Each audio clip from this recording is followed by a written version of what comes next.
If you're trying to make any kind of meaningful, effective change in your life, you've come to the right place. Good day, ladies and gents. Welcome to another episode of We're Talking Shift. I'm Loree Bischoff. Today, my guest is Larry Pfohl. Wrestling fans really know him better as Lex Luger, the total package. He was a professional wrestler for 15 years, at the top of his game. But from the outside, Lex's life looked pretty phenomenal in every way. Right? He seemed to have it all. He was a superstar traveling the world. He had the physique of a comic book superhero, wife, kids, fame, fortune, kind of the world in his hands, is so it seemed. But for many, fame and fortune can be a double-edged sword, and Lex was no exception. He went from being at the top of his game, I guess you could say, to rock bottom. I'll let him talk more about that. But probably in more ways than one. A lot of people never recover from the kind of lifestyle that Lex was living and the tragedies that resulted. So today we're going to talk about the double life that he lived as a wrestling superstar, the life-altering events that happened, and the shift that ultimately saved him. And I think by the end of this episode that you'll be taking away a lot of insights that will also help you make some positive life-altering shifts. So let's get after it. Welcome to the show, Lex. Thanks, Loree. Glad to be here. I'm glad to have you here. It's been a while. It has been. Yeah. So for those of in my audience that aren't familiar, we go way back. So our husbands worked together for many years in the wrestling business, and I used to work out regularly at Lex's gym in Atlanta when we lived there. He and Sting had a gym called the Main Event, and spent a lot of hours in that gym. And those are some really good memories. I loved going there and training and seeing a lot of good faces, and it was a fun time. It was a really fun time. You have come, you've done a 180 in your life since I knew you back in those days. And, I was listening to an interview that you did. I don't recall the gentleman's name, but when I was doing a little bit of homework here just to prepare for our interview today, for our conversation, and I heard the gentleman, he said that you nearly shared the same fate as Narcissus, the figure from Greek mythology, who was so impossibly handsome that he fell in love with his own image reflected in a pool of water. And even the lovely nymph Echo could not manage to tempt him from his self-absorption. So that is who he compared you to. And I was like, do you feel like that's accurate? Or was? Not too far off. No doubt, Loree. I was definitely had some narcissistic tendencies back then, for sure. Very I would call very focused on myself. Me, myself, and I, for sure. Yeah. Self-absorbed, right? That's fair enough. Absolutely. And I think we all go through phases of that in our lives, and that can either grow into something that can be obviously very damaging, destructive, or it can evolve into something more like self-love and self-appreciation. But before you got there, it seems like, you had to go down a really bumpy path to, right, to get there. No doubt. So I was thinking, there's so much here. I thought it would be kind of interesting to start with you just giving like a super brief synopsis of your story. And then I want to circle back and kind of dive into the details and a little bit of the timeline. So like, for instance, let's just say that you were going to give a movie producer a 60-second elevator pitch for your story about your life, about, the really meaningful parts here. How would you give him that synopsis? You have 60 seconds on an elevator. Right. My life for the first 47 years was definitely a real roller coaster ride. I always thought it was a rise to the top. I was raised a very strong work ethic, which was good. And I became absolutely fanatical and driven to be the very best that I could be mentally and physically. Read every self-help book, spent hours in the gym every day honing my physical aspects of my development. And it led to a lot of success, but I really didn't feel, I always felt like something was missing. I Hmm. felt like I had no real foundation. I always felt like there had to be something more in my life. And it wasn't until my life completely came apart at the seams where I didn't see any way out. A lot of people, like you said, call it rock bottom or the end of your rope, where I found what was missing, and which for me was my spiritual life, my faith in Hmm. God, and I was supernaturally rescued. Is the only way I can put it in this elevator version. And my Hmm. life has never been the same since. I was forgiven.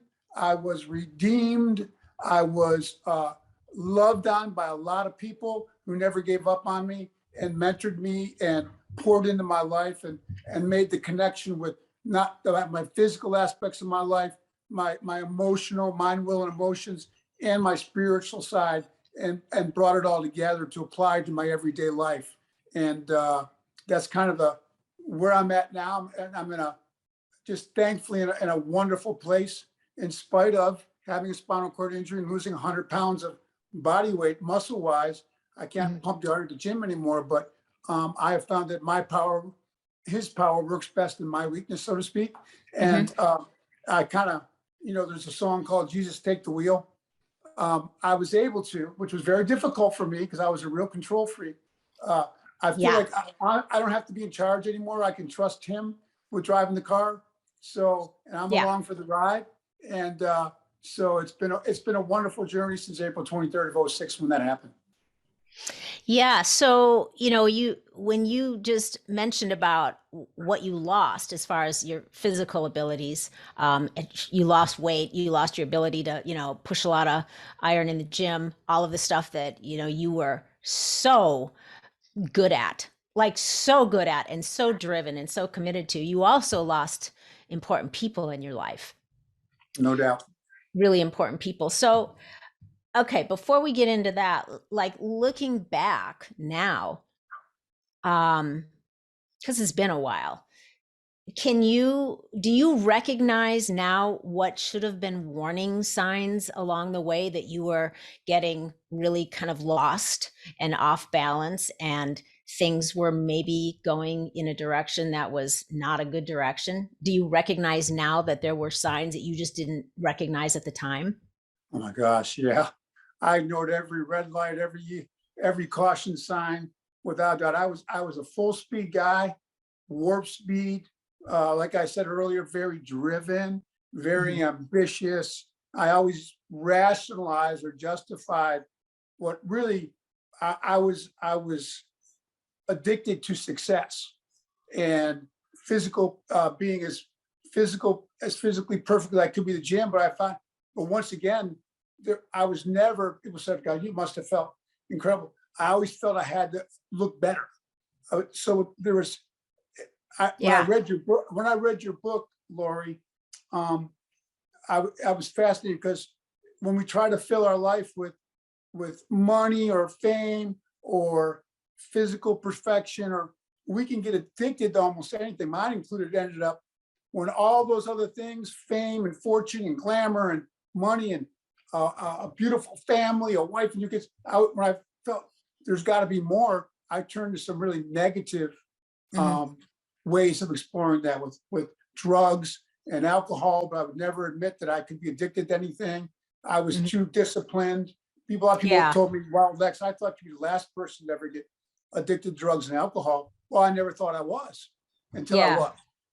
Yeah, Um, but when you think about it, your nature, just from, from what I do know about you and just being around in the business that you were in, obviously related to that, your nature and in the way you're describing it too, is you seem to be almost like 100% obsessed with whatever it is you're into at the time. The whatever is important to you or you're into or that lights you up, good or bad, you're into it 100%, right? And all in. so those are, when you have that kind of nature, that kind of personality, if it's directed at something good and positive, awesome. But if that's those same, characteristics are directed to something that's things that are self-destructive or negative anyway, then you're going to go all the way in that direction too, just like you would the other way, right?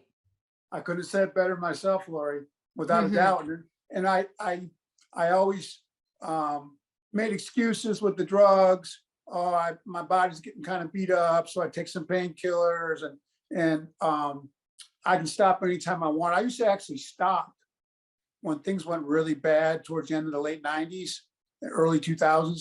I used to stop and I'd leave alcohol out and bottles of pills that I was taking, actually abusing at the time, and I'd go like a week or a month without touching them, just to Mm-hmm. see, just to prove to myself and anybody said they thought I had an issue, I wanted to let them know and myself that, oh, I have control of this. So I used to play little games like that, which Yeah, really wasn't shifting right. away from it. I was just, I was going to show I could do it for a little while, then I'd go back, because I had a attitude that, hey, it's my body, it's my life. Yeah. As we both know, no, it's not. What we just do affects other people close to us in our life, our families, our friends, everybody around us, our colleagues at work. It affects everybody. There's always collateral damage when you're not making good choices. But I was so, once again, focused on me, myself, and I said, well, it's my body. I can do what I want with it. And I now realize that no, our bodies, and our minds, everything is a gift from God, and it's Mm-hmm. not mine. And I'm supposed to be a good caretaker of it. And obviously, Steward. Mm-hmm. yes, absolutely. So doing those kind of things was actually not what I was designed to do. And it obviously led down some really bad paths, for sure. Yeah. Yeah. So one of those paths was, as you've already said, you were way overdoing drugs and pills and, all of that stuff. I'm guessing steroids at the time as well. Yeah. And They're very amazing. common. I mean, not Yeah. justifying it all, very Mm. common. And my background with football and pro wrestling at that Yeah. time. Yeah. Yeah, because that's right. You were doing football before you even got into, for what, like 15 years or a long time, right? Yeah. Before High school, wrestling? college, and pro combine 15, then I wrestled 15. So about 30 years of my prime athletic career, for sure. Yeah, yeah. So that's always been, you've always been an athlete. That's always been something that obviously you've, honed your skill and your crafts, but you had, an innate gift there as well. And then you just took it all the way. And isn't it crazy now when you think about it, and you could look back at pictures of yourself from when you were in your prime and go, how could I have thought that I needed to somehow make this better, that this wasn't good enough? It's crazy, right? Yeah. How distorted your vision of yourself and your opinion of yourself is, right? When you're in that Yeah. mode. Yeah, Lori, exactly. Very well put. I actually, when I had my spinal cord injury, back in the end of '07, early '08, Mm-hmm. I literally had to be bathed, fed, clothed. They used to pick me up out of bed in the morning for therapy, one of those Hoyer lifts like Peter Pan, into my power wheelchair. And for the first year of therapy, I lost literally about 100 pounds of muscle. And in the first few months, it's like being in a body cast. It wasn't just that you couldn't work out anymore. You're like, when you're paralyzed from neck down and a quadriplegic, it's like you're literally in a body cast. I don't know if anybody's ever had their arm in a cast, take it off, and your arm's all withered and Atrophied. Yeah. completely atrophied. Well, you know all the words. Man, my mom's a wordsmith, Lori. I didn't know you were such a great wordsmith. No. Outstanding. You remind me of my mom. Thanks. Yeah, well, I'm looking for a word. You got it right there. I love it. Right there. Oh my gosh. You remind me of my mom that way. My mom always chimes in, because I'm trying to think of the word. My mom always gives me the perfect word.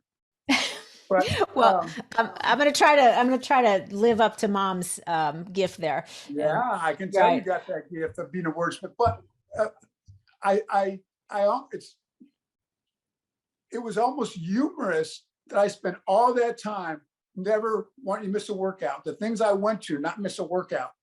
I could fly to Europe and have no sleep, and I'd land and drink coffee and go to the gym, and everybody else went to bed. I was so driven, and I couldn't miss a meal. Every 3 hours, the world had to stop for Lex Luger so I could have my chicken breast and protein and my meal every 3 hours, or a protein shake or something. And after 30 years of that, in a matter of months, all that muscle was gone. The whole Isn't that muscle amazing? It's like, wow.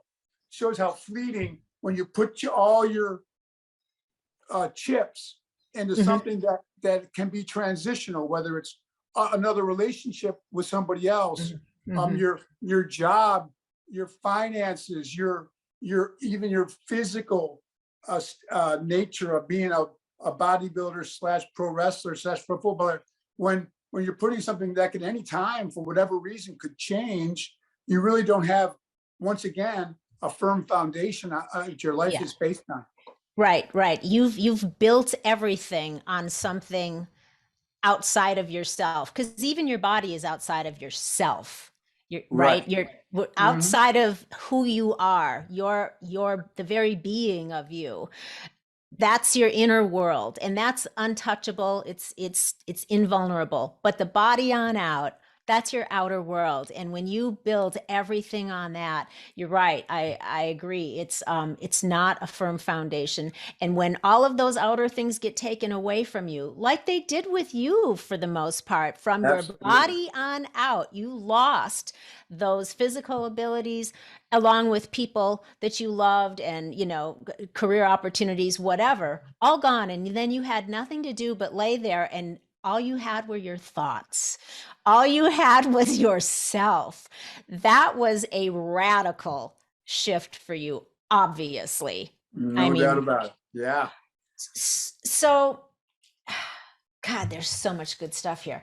I would, well, and I say that, not because I'm like the entertainment value of a good story, but I say that because there are so many people that go through either something similar to what you did or their own version of what you did. And they're not able to pull out of it. They don't recover, and they're not resilient. And so when I say there's so much good stuff here, because I know what's coming up as we continue to talk is going to be an answer for a lot of people that are searching. So that's what I mean. That's what I'm talking about. Before the accident, where you couldn't move, before that though, let's talk a little bit about when you were starting to really, things were spiraling out of control. And probably, I guess, that culminated with the incident with Liz. Is that right? Do I have that close? Yeah, timeline wise, very close. I mean, things went on and got worse for a couple of years after that. Just when people thought, boy, if that's not his wake up call. So everybody, believe it or not, predicted, I believe at the time when people were placing bets on whether me or Scott Hall at the time were going to be the next ones that were going to be found literally dead in a hotel room somewhere. Sure. I was living in a hotel at the time. Wow. And you were all my stuff in storage. I once I was speaking in front of some people, and I told them how I lost my wife and my kids and my marriage and my house and all I lost. He goes, and the guy came up to me, hey, I enjoyed hearing your story. But the guy set me straight. He looked at me in the eye, he goes, Lex, you didn't lose him. He goes, you gave him up. Ooh. Out. Bam. Boy, was that true, right? It is true. I gave it up for drugs and alcohol and all those different things that I was trying to pacify myself to find what I couldn't figure out was missing in my search for completeness in all the wrong ways, in all the wrong directions, all the wrong paths. So yeah, I gave them up.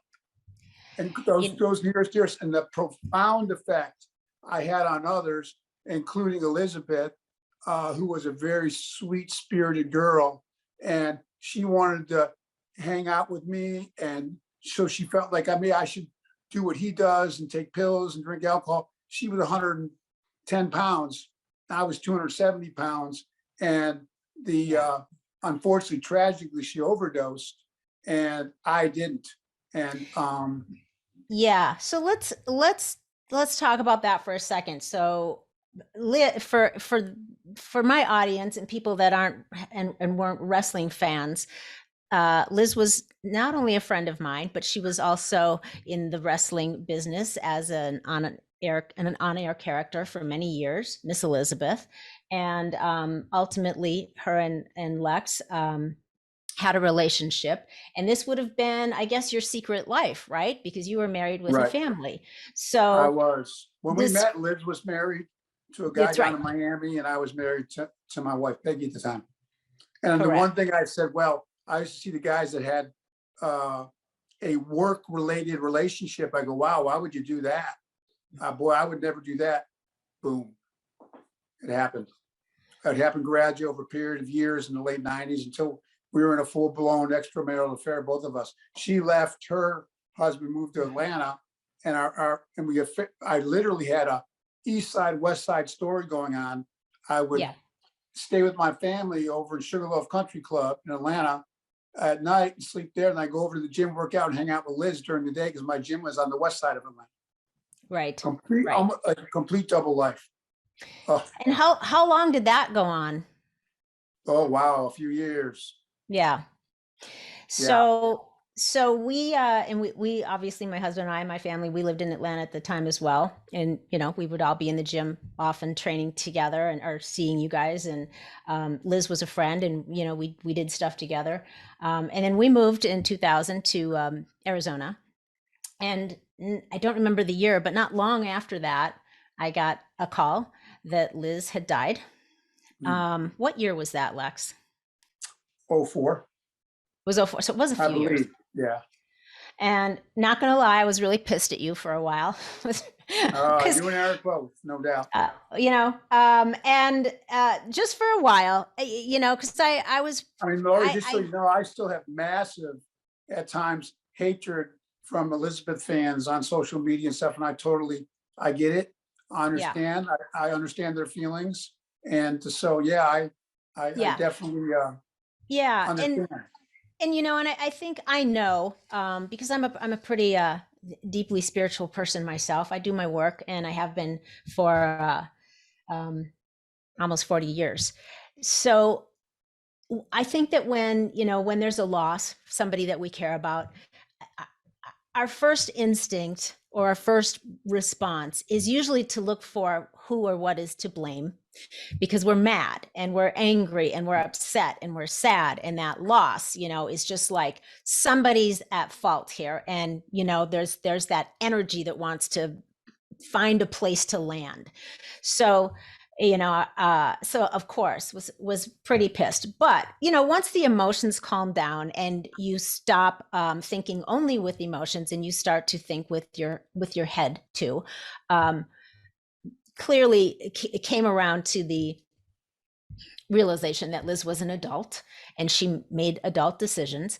And I think that, the anger is that when even though she was an adult and people in that kind of situation are adults, but you get mad when you know that they are being influenced and you're like, but the other person, they didn't make them do anything. But when you have influence, that's where you're like, really would, you wish that person would have used that influence in a way that wasn't so harmful. All of that being said, I don't have any of those feelings anymore because everything just, things happen as they happen. A lot of people who are like big Lex Luger fans, want to let me off the hook completely. I'm like, well, no. They go, well, you didn't force her to take drugs. She made her own decision. And I go, yeah, but was I a contributing effect to that tragedy? I go, absolutely. I had a profound influence on her at the time. And I go, so did I play a role and what happened and her death? I go, absolutely. So don't let me off so easy. once again, we talked earlier, when you're making those kind of decisions, like it doesn't affect just you. The lifestyle I was living greatly affected my family and Elizabeth and all those around me. And Yeah. tragically, in her case, the ultimate tragedy. Yeah. Yeah. No doubt. And I appreciate you. I appreciate you saying that. Don't let you off the hook. But honestly, I feel like when anyone is going through whatever their stuff is they're going through, and something that we consider a tragedy ensues, and in this case, somebody ends up dying. I think that is between, it's not my or anyone else's business to forgive or not forgive. That's for you. That's your business with your maker. That's you. So whether anybody else forgives or not, it's I don't think it's their business. I think that that's arrogant. And I think that that is only something that is between the person that has to deal with whatever part they played in whatever the situation is. That's for you. And everyone involved, like the families or whoever, fans, friends, how they feel about it is between them and, them and their God, or them in their own mind, whatever. But I think that I just feel like it's your business, and you're the one that has had to reconcile that and do a lot of, I'm sure, your own soul searching to be able to come to a place where you could, be who you've become now, and be in a mental place to be able to help other people. Yeah, the damage and regrets we can have from what happened in my life, early in my life. I had to work through a lot of unforgiveness to myself. Yeah. I knew God would forgive me, which I'm sure we'll talk about, but I had a lot of unforgiveness with myself. Sure. And the profound effect I had on people, including Elizabeth. Mm-hmm. And I really, my one mentor said, well, you've been forgiven. God's forgiven you. Goes, now you got to forgive yourself, else you're going to be useless in your life moving forward, because Mm-hmm. you're going to be hanging on to that Right. regret and unforgiveness. And unforgiveness, when we hold on to it ourselves, turns into bitterness. Mm-hmm. And it really Yeah. dramatically affects our life and where we can go from there. It does. It does. I think and I've had that conversation a lot with clients, going through their own things that they've had to come to terms with, and feel like they've forgiven maybe other people for things, but there's still something in ourselves. We can be really, really hard on ourselves, which is not necessarily a bad thing, as long as you can, come to terms with it, own it, learn from it, and it makes you, able to become a better version of yourself, a better human being. There's the gift. But if you don't forgive yourself, you can't get to that point. And then the opportunity is lost. And that lack of forgiveness, I think, really manifests itself in a lot of ways, either in the way that you behave toward other people, because really it's about you, but you're projecting out there, or it manifests itself in illness and disease, bitterness, negativity, all manner of ways. So I think that that's really a core point, that, you've demonstrated that you went through, and were part of some very, very serious things that altered not only your life, but the lives of other people. And you've had to do a lot of work to come through that. And a lot of that is forgiving yourself, which is not an easy thing, because, for lesser things, we can hold ourselves accountable forever. And that's a pretty big thing. So I just, I commend you for the work that you've done, because I know that has not been easy by any stretch. I appreciate that, Lori. Thank you. I can't take all the credit, obviously. Obviously, the good Lord's helped me with all of that. But I find that if we don't, when people hold on to unforgiveness, whether inside themselves or towards others, it ends up affecting them more than the other person. Right. A lot of people, don't, like I said, don't want to let you off the hook, and they have this unforgiveness towards you. Usually that ends up affecting them much more than the other person when you hold on to that. So Yeah. it's definitely a a big hurdle in a lot of people's lives. Like some people think, well, if I forgive so-and-so who, let's say, there's a husband and wife and the one cheated on one or the other. And I love him or her and I want to forgive him or her, but I can't. And they feel like they're letting them off the hook. Right. If they forgive them. You may get divorced and move on, but they never let go of that unforgiveness. And it turns into a bitterness and affects their whole life and their demeanor and new people that they might meet. And yes, it's really remarkable. It's not that you're letting off the hook. You need to let go of the unforgiveness for yourself. Yeah. Yes. Otherwise, you're a they prisoner. may not care if some people, they don't care if you forgave them or not. They go on. No. You might have to have a reprobate mentality, and you go, well, he or she doesn't care if I forgive them, but you still can approach them sometimes if that's available, and at least release that for yourself that you forgive them. You might not care, but I forgive you for what you did, and it allows you to move forward with your life and you don't hold on to that unforgiveness, whether they care or not. It's not that you're letting them off the hook. Yeah. You're doing it really for yourself and other people in your life now and the future. But there's a saying that the past is history. Tomorrow's a mystery. Today is the gift, right? I'm sure you've heard that expression. So, but yeah, it's very applicable. A lot of people tell me the windshield is a lot bigger than the rear view mirror. Right. For a reason, right? Yeah. So I try to be a windshield guy in life now. Yeah. Yeah. You're so right. I agree with that. And it doesn't mean those bad things didn't happen. Right. You could or that you condone it and make different decisions. Right. Absolutely. But, right. But you became with your life. Right. Go ahead. Yeah. Go ahead, yeah. I think that when you're so right about that, because when you don't forgive, that means there's a part of you that is still hanging on to it. That means there's a part of you that has still got an emotional investment in something that happened in the past. And that keeps you a bit of a prisoner back there. You are a huge stumbling block in moving forward with your life. Right. You're breathing life into something that's gone. And you're keeping it alive, if only in your own mind. And you're right. It becomes a block for moving forward positively, effectively. Right. I know you work with people as a life coach, Loree, on dealing with these kind of things. And Nikita Koloff, a guy I wrestled with, and us, we have we call them man camps, and we work with men who many of them come there we work with wellness with the physical aspects, but also their emotional and spiritual issues. And man, when you see somebody that comes clean with what's really the root of what's going on in their life, and it's usually unforgiveness, something, whether it was a parent when they were a kid or a girlfriend, boyfriend, husband, wife, man, when they finally realize that's what's really been the problem, and they've been holding on to that, like we said, that unforgiveness in their life, and when they let go of that, you could actually almost see it come off of them.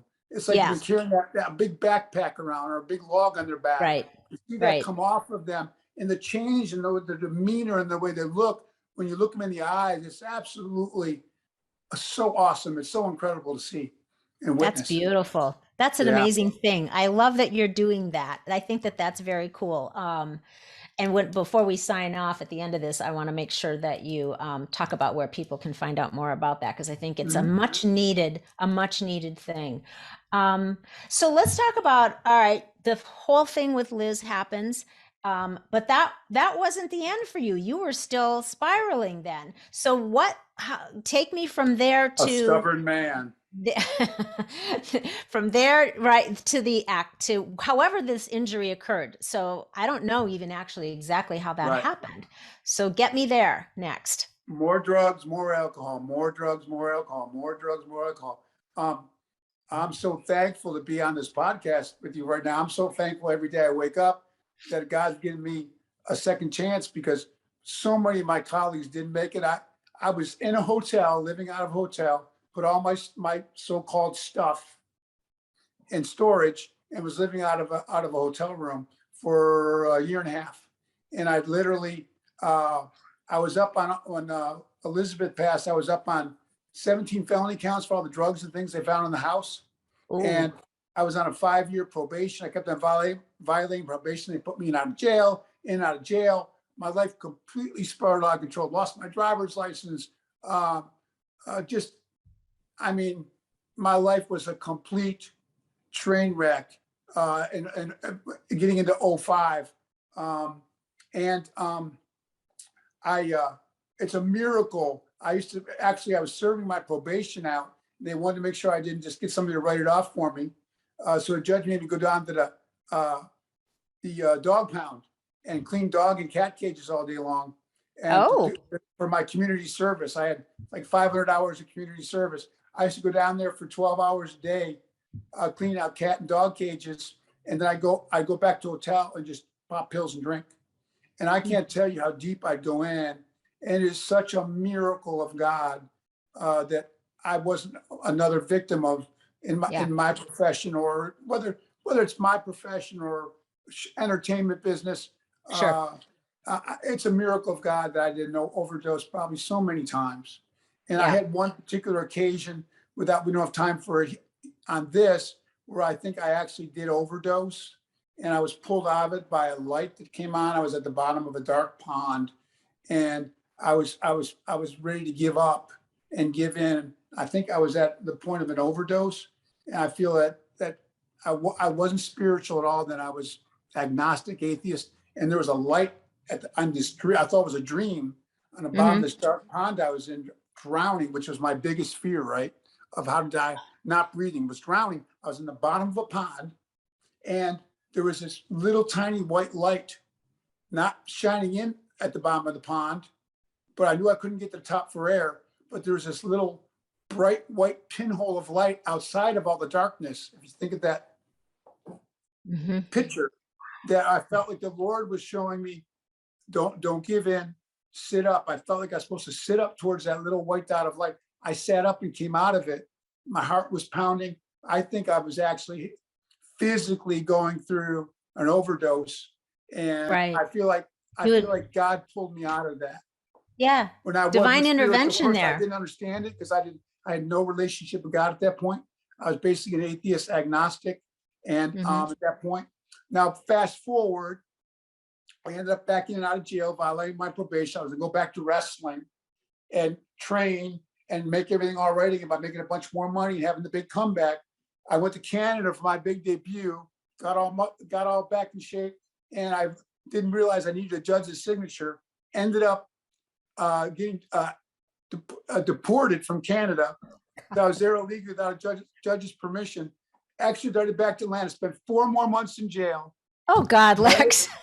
Yeah, I did not know you spent that much time in jail. Chaplain in jail, who ended up searching me out when I got out of jail. He wanted me to train him, which I said, I'm not a personal trainer, but I didn't realize he was trying to develop a relationship with me. God placed him in my life. And that led to me a number of months later, developing and a relationship with God and being saved on April 23rd of 06. It was just totally a supernatural experience of how it happened. Wow. So God that led to, thankfully, then to bring you up to speed, I got radically saved, like Apostle Paul on road to Damascus when he was blinded, and got saved, and then fell off his horse. And a year, and people loved me and poured into me and discipled me and taught me how to pray and read the Bible and apply it to its principles in my life. And a year later, I woke up in the hotel room paralyzed from neck down. Thank God, Sting, my very good friend Sting, who's also a believer and my brother in Christ, said that he believes that if I had that spinal cord injury prior to having my relationship I now have with the Lord, he goes, you would have offed yourself. He said, you might be right. Found a way to commit suicide or something. You might be right. Yeah, because going back, I was so tied into the physical of who Lex was that I probably wouldn't want to go on that way. No, you wouldn't have had that in a wheelchair. Yeah, you wouldn't have had that resource of God to that foundation and that place to go. That's the lifeline, right? That's where you go when things are shaking and the house is crumbling. I was So standing on interesting. there's a saying, on Christ the solid rock I stand, all else is shifting sand. I now had that rock, Christ meaning the rock, as my foundation. So even though I had a catastrophic spinal cord injury and was in a power chair for 2 years, and ended up becoming, by the grace of God, a functional quadriplegic where I can stand and live on my own. I was supposed to need 24-hour care, being fed, bathed, taken care of round the clock the rest of my life. And I can now live totally independently. I can stand and walk some and drive a regular car. And I'm so thankful, Loree, for the amount of healing God's done in my body, which I'm like in a 1% category. Shepherd Center, a world-class spinal cord injury rehab center. I'm one of their miracles. I'm one of their 1%ers. I had a spinal cord, a high cervical spinal cord like mine, have as much neurological function as I have. So, So amazing. it is amazing.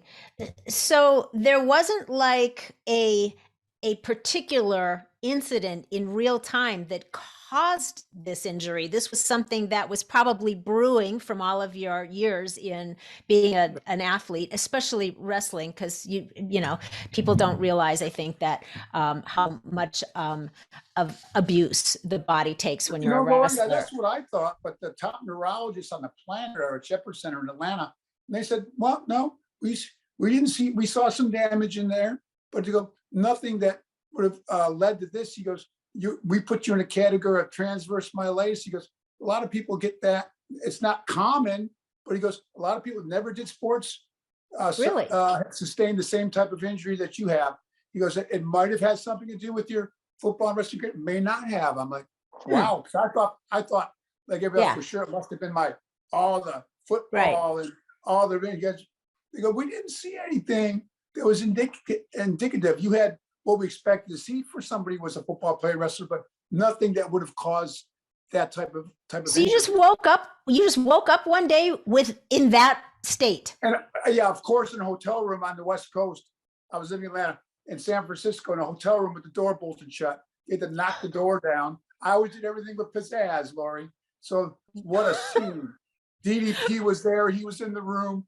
I thought I was dehydrated. I felt like a suction cup, a giant horseshoe, and I was like in a metal suit pulling me through the bed. I couldn't move anything but my head and shoulders. And I thought I was maybe dehydrated. I'd never been paralyzed before. So I didn't know what paralysis felt like. So yeah, it was scary. But even in that hotel room, Loree, I'll tell you, the good Lord, I was laying there and I tried to get to a phone with my head and hit it with my big German schnoz. I tried to get help, and I fell off. I rolled off the bed. Oh my God. Now my neck was against the nightstand like this. And when you have a spinal cord injury, cervical, your breathing is restricted. Now I'm going to suffocate. I panicked, which made it worse. And all of a sudden, into the room, I felt literally the presence of God, and a verse in the Bible. I didn't think I had any verses memorized. Trust in the Lord with all your heart. Lean not upon your understanding. Acknowledge him in all his ways, and he'll direct your path. Okay, we're going to take a pause here. That's all the time we have today. So make sure that you come back next week for part 2 with Lex Luger. And give this a real deep thought, you guys, because there's a lot of good stuff here that I think is going to have such a big impact on your life. So we're going to wrap it up. Stay feisty, my friends. Come back next week and go make some epic shift happen in your lives. You too, Gary V.